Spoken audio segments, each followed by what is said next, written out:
Con su venia, diputado presidente e integrantes de la mesa directiva, saludo con mucho respeto a la Asamblea, así como a los medios de comunicación que nos acompañan y a las y los mexiquenses que siguen la transmisión de esta sesión por las diversas plataformas digitales.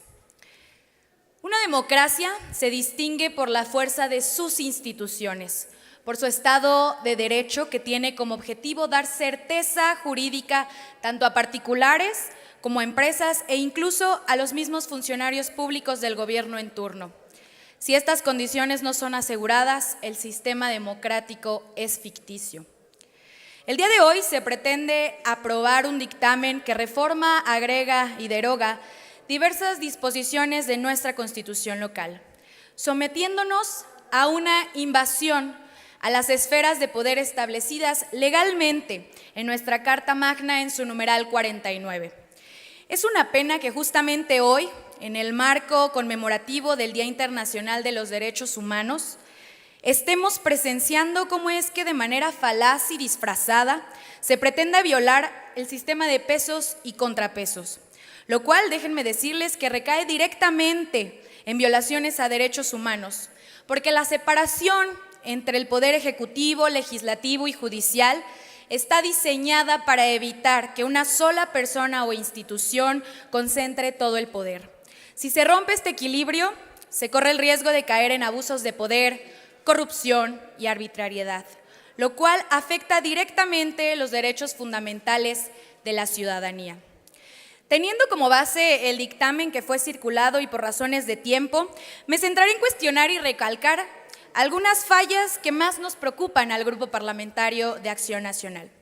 En primera instancia, consideramos alarmante que no se estén cuidando con arduo escrutinio los perfiles que podrán participar para ser magistradas o magistrados. Acción Nacional propuso que se considerara como requisito el haber aprobado el examen del curso de capacitación para magistrado en la Escuela Judicial del Estado y haber acreditado el examen de habilitación para ser presentado a la elección. Propuesta que no fue considerada y que lo lamentamos muchísimo porque este espacio que habrá de elegir la ciudadanía requiere de capacidades técnicas jurídicas muy amplias porque conlleva una gran responsabilidad.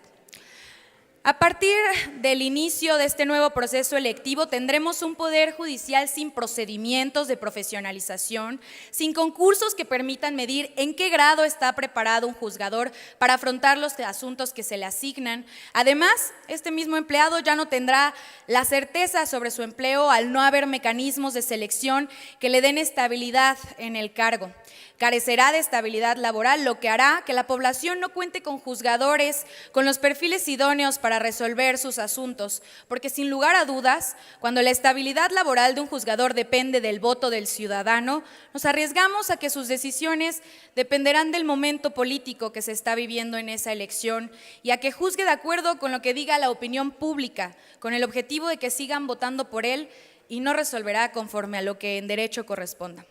Como segundo punto, nos preocupa la regulación en cuanto a las campañas que habrán de realizar quienes buscan ser juzgadores. Y ahí nos vamos a enfrentar a otro gran problema, con tantos candidatos a lo largo y ancho de la entidad y del país, porque claramente la reforma federal también habrá de ponerse en marcha. Será sumamente complicado, como ya lo es con los candidatos de otros cargos de elección popular, controlar de dónde viene el dinero, qué intereses podrían involucrarse en su afán de tener el control sobre los juzgadores que dictaminen resoluciones acorde con sus intereses. Es decir, podríamos vernos involucrados desde grandes empresarios hasta miembros del crimen organizado en este proceso, porque si bien es cierto que la coacción y la extorsión e incluso la complicidad hoy existen para juzgar,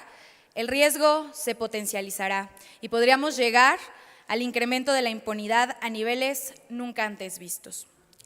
Ahora, hablando de operatividad, al echar a andar esta reforma que conforme a la temporalidad establecida estamos a pocos días, en Acción Nacional nos gustaría escuchar ideas sólidas en cuanto a la forma en la que se buscará empatar la distritación judicial con la distritación electoral. Porque si bien hasta el momento el dictamen nos propone que el Instituto Electoral del Estado de México se haga cargo de ello, resulta incluso abrupto que, como se diría coloquialmente, se aviente la bolita a este organismo autónomo sin considerar que esta labor conlleva reflexión y tiempo de organización.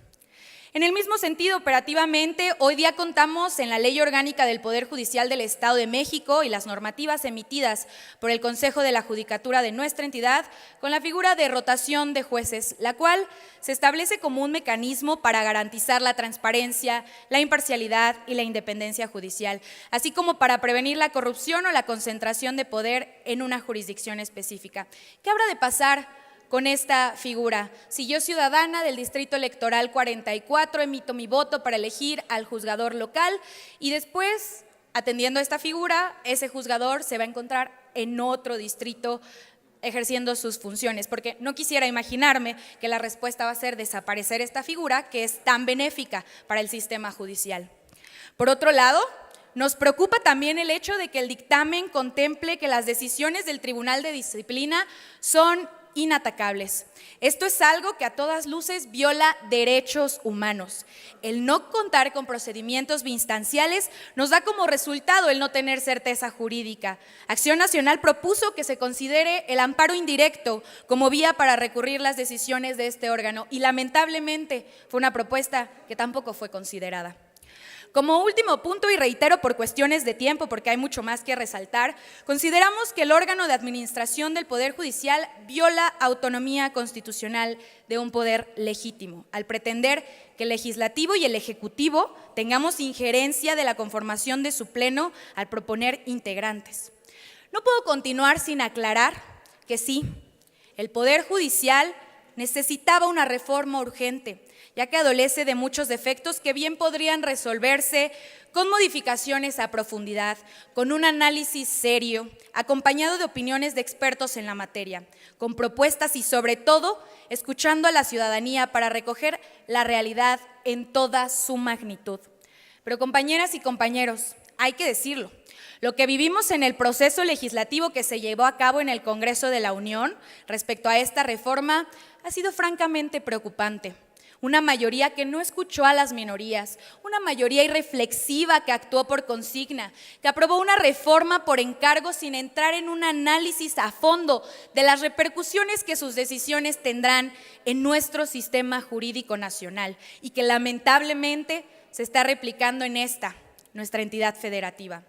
que nos está dejando cambios radicales, los cuales, lejos de dar mayor legitimidad al Poder Judicial, la disminuirá e incluso la destruirá, ya que al no ser un ente político, sino jurisdiccional, la legitimidad se da cuando el ciudadano percibe que la ley se aplica por jueces imparciales, que deciden sobre temas que afectan directamente a las personas, a sus bienes, a sus hijos, a su familia, a su libertad, su vida misma. Y por lo tanto, la certeza de que se aplicará la ley conforme a derecho es lo que le da seguridad jurídica al ciudadano. En caso de que los jueces sean electos de una lista presentada y por órganos controlados por el partido en el poder, siempre generará suspicacias y sospechas sobre si la aplicación de la ley fue o no dada con visos políticos. Concluyo recordándoles que como uno de los poderes de una entidad federativa de un Estado libre y soberano, tenemos libertad y autonomía configurativa jurídicamente hablando. No tenemos por qué hacer un copy-paste de una legislación federal, mucho menos estamos obligados a realizar reformas en fast track. La armonización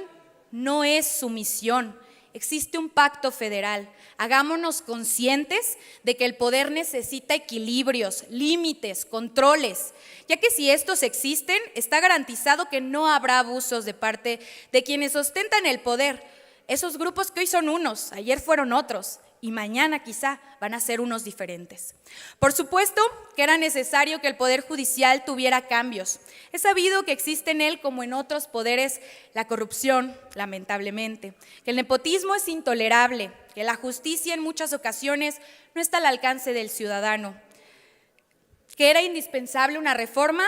Claro que sí, pero el error más grande que se puede cometer es querer detener el cáncer matando el cuerpo completo, sin dar un tratamiento específico que representaría una verdadera mejoría.